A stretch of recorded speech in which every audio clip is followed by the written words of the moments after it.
Hello guys, कैसे हैं आप सब। आज हमारा डेली कैलिपर जो कोड है वो है बहुत इजी और वो भी है बहुत आसान।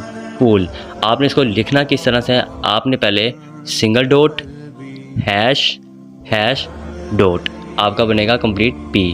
फिर आपने ओ लिखना है, वो किस तरह लिखना है, आपने ट्रिपल दफ़ा हैश लिखना है, सिंगल हैश अगेन हैश फिर हैश, ये आपका बन गया ओ। अगेन आपने इसको दोबारा ऐसे लिखना है, हैश हैश फिर आपने इसको हैश 3 दफ़ा हैश लिखना है, दोबारा आपका ओ बन गया। अब हम लिखेंगे L, single dot hash double dot, आपका ये बन गया पूल।